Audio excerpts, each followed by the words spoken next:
Hi, this is RG Emanuelle. I'm going to be reading an excerpt from my upcoming novel, The Potion, which will be available from Dirt Road Books on April 24th. Georgette was tired, not just tired, bone-weary. In the past several months, she had been plagued by the burden of debt and how to emerge from it. As she climbed the stairs, feeling heavy and defeated, the willingness to go on ebbed from her body. In her bedroom, she paced the floor, her mind shifting between memories of happier times, contemplation of her current situation, and possible ways of getting what she needed. Her jumbled thoughts were abruptly interrupted by peculiar noises coming from the upper floor. Thump, thump, scratch, jingle. Weren't things bad enough without the house being haunted? How ridiculous that sounded. She didn't really believe it was haunted, but she couldn't otherwise explain the strange noises that sometimes echoed from remote parts of the house. The thumps might as well have been a hammer striking her head, and the jingling made her ears ring like they did when she went a while without eating. She had to figure this out, but not tonight. She had no reserves left in her. The letter from the medicinals company sat on her night table, and she glanced at it furtively as she paced, as if somehow it would give her a sign. Roland had been so certain that whatever he'd been working on would make them rich, but it never came to be. Roland continued to sink money into his work and died in debt, and now she was suffering the consequences. If the medicinals company purchased Roland's work, her problem would be solved. She would have plenty of money to pay off the creditors and start fresh, but without the missing information, they wouldn't buy it. What is it? What are they looking for? Reading through the papers had gotten her nowhere. She'd understood none of her husband's notes and scribbles. None of it made sense. She'd begun to suspect that toward the end of his life, he'd been slowly going mad. Why hadn't she seen it? Somehow she needed to get that information, whatever it was, and the only option she had left was Mrs. Kennedy, a woman who was canny, cold, and not the least bit sympathetic to Georgette's dire straits. She stopped pacing. A horrific thought occurred to her. What if there was no such information? What if Roland's mind had wandered off at the end and nothing he'd done was based in reality? Unable to move, she stood in the middle of the room. Her head ached, as if an arrow had shot through it. Mrs. Kennedy hadn't seemed to know what Georgette was talking about, but surely she could find the information that Georgette needed, if it existed.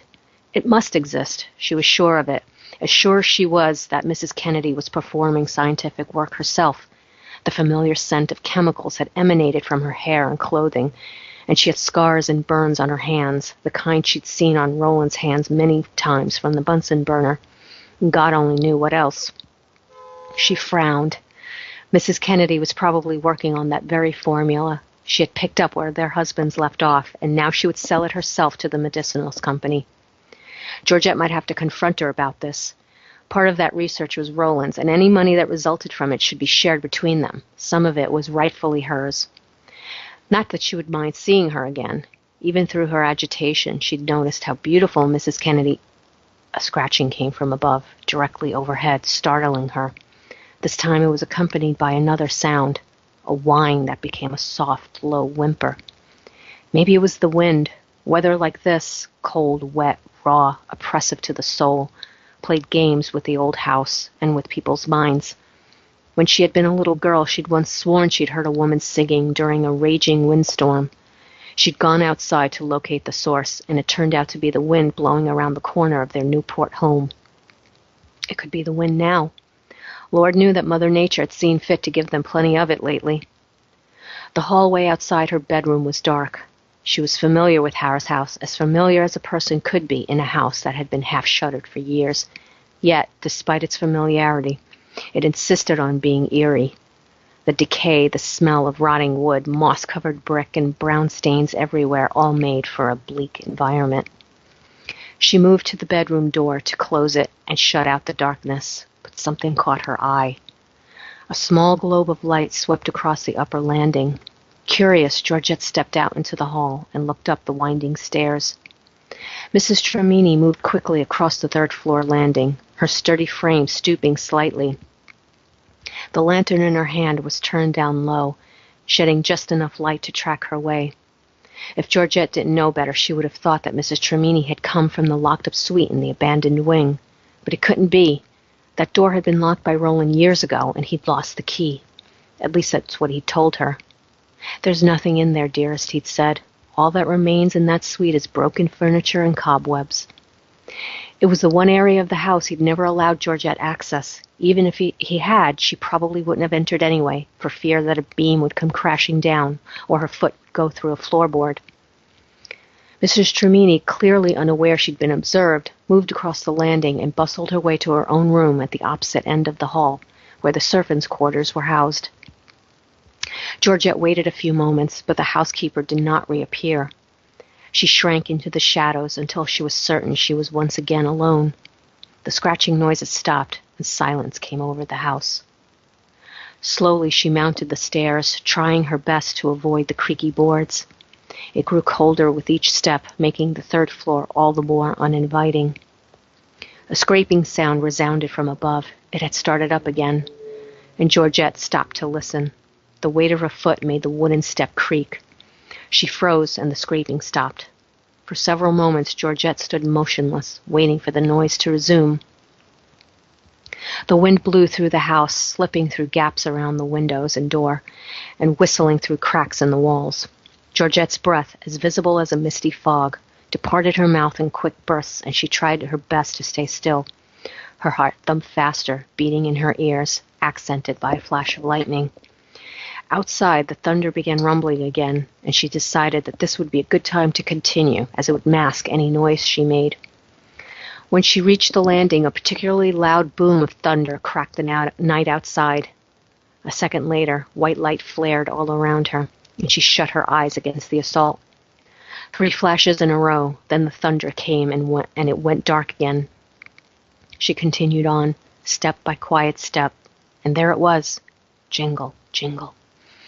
Now she knew for certain that it was coming from within the closed-off suite. She tiptoed closer, practically hovering over the floor. Nevertheless, a floorboard creaked beneath her, and the noises from behind the door stopped abruptly. What was in there? Was there really a ghost? Georgette carefully pressed her ear to the wooden paneling of the door. Thunder roared again, and she cursed it. "Stop, please stop, for just a minute." She strained to hear something, but there was nothing. With her heart pulsing in her throat, she lifted her fist to give a light knock, but stopped before her knuckles hit the wood. She stepped back and looked at the door. A prickle crawled up her spine as she moved away, suddenly wary and aware of how alone she was. Or was she? A click sounded from the other side of the hall. Georgette turned, expecting to see Mrs. Tremaine emerging from her room, but the door stayed shut, and there was no sign of her housekeeper. The storm was moving away, and the stillness unnerved her more than the thunderclaps had. Georgette went back to the second floor and the, she hoped, safety of her own quarters. The urge to look back was strong, but she fought it, afraid of what she might see. In her room, she changed into her bedclothes. Her brain was tired, and she had no more energy to give to the ghosts of a sad, old, wilting house. Before she dampened the lantern, she picked up the letter from the medicinals company and read it again. Like many nights before, she knew if she was lucky enough to sleep, she'd be awoken with nightmares and palpitations. Once she put her head on the pillow, it would be a long, miserable night of tossing and turning, and probably crying. Life was untenable, and she truly didn't know what to do next.